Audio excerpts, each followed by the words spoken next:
Why aren't Kenyans saving for their retirement or even for a rainy day?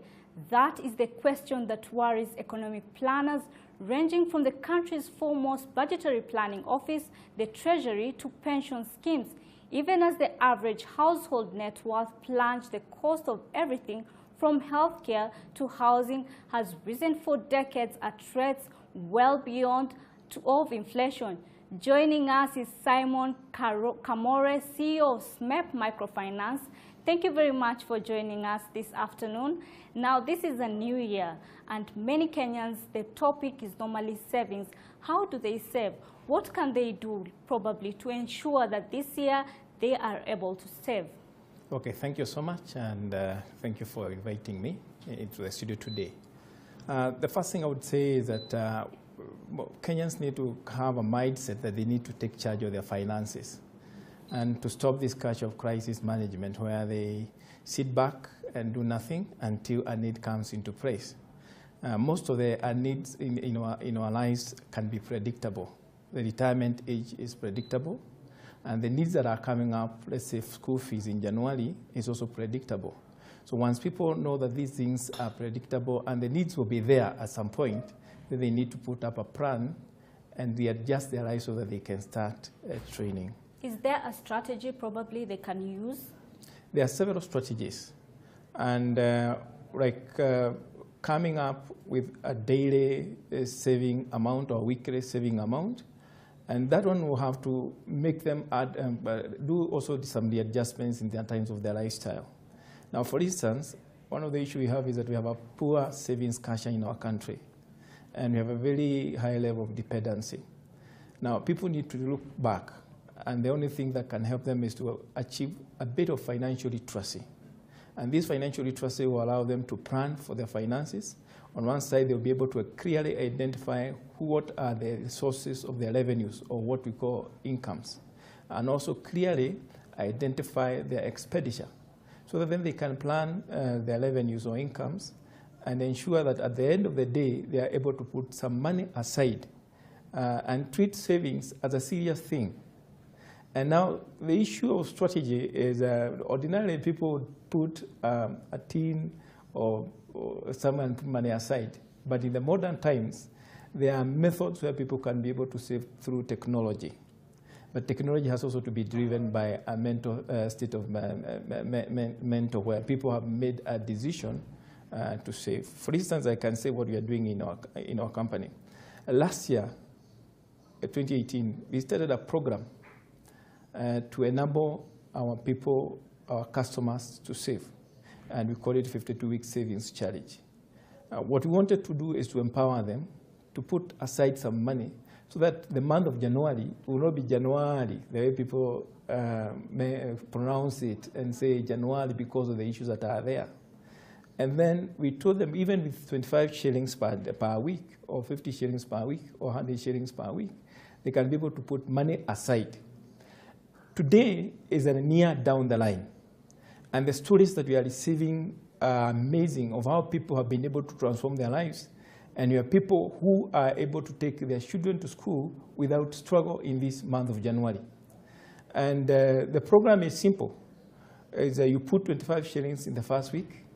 In the second week, you put 50 shillings. The third week, you put 75 shillings. And then the fourth week, you put 100 shillings. That if you've taken the model for 25 shillings. But if you choose a high amount like 50 shillings, the first week will be 50 shillings. The second week, 100 shillings, and then it continues. Now, the last week of the year is where there is a bit of challenge because the amounts have gone high. The stories we are receiving now is that people who took the 25 shillings route have saved 34,900 1 year. Those who took 50 shillings have saved 68,800. And those who took a strat for 100 shillings per week have already saved 134,800. And they save through mobile phone. All right, and just to cut you short there, you're saying they're able to save through mobile phones. Yes. And what is the age limit? Is it everybody can be able to get in the challenge, or how can one actually be part of the challenge? There is no age limit. As long as you have a national ID and you have a mobile phone that is available, you enter. And it is simple, like now if you have to enter at the charity through SMEP Microfinance Bank.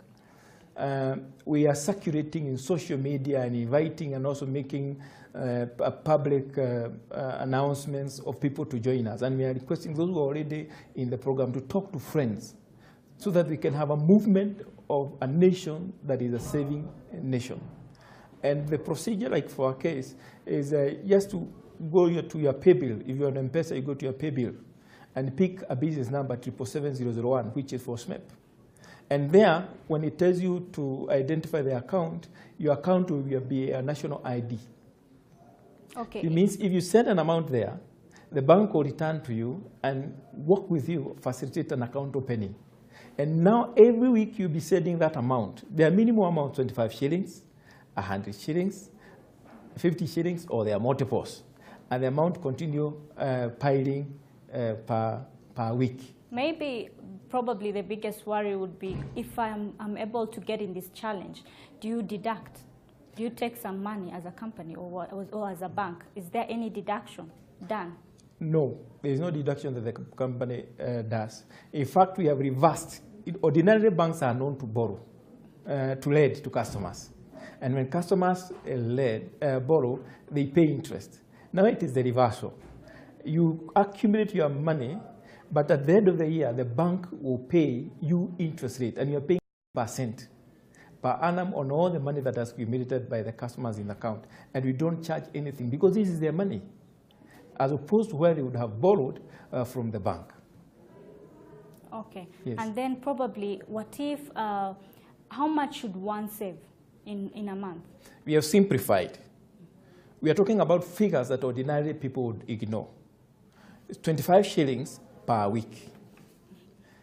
As multiples increased during the last week, a customer who was taking 25 shillings will be saving only 1,300.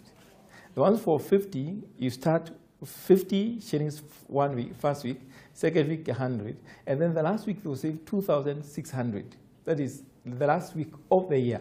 Those have taken the one for 100. Within the 1 week, they'll pay, they will save 100. Second week, 200, and then the last week of the year, because it is week number 52, they will save 5,200. So it means it is open.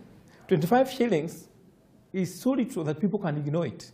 But when you accumulate at the end of the year, we are talking about 34,900. So this is simplified. The monies have been put into areas that can easily be achievable. It is applicable to every person in the walk of life.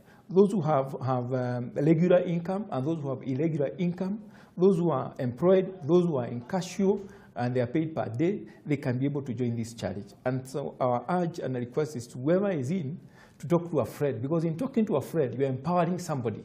You are helping a child to go to school, you are helping a child to go to hospital, and you are helping somebody to put a foundation into a future that is properly founded on a firm foundation economically. Thank you very much for your time this afternoon and for those wise tips and wise words. Thank you very much. Whoever has been watching, that is the easiest way you can save this year, that is 2019.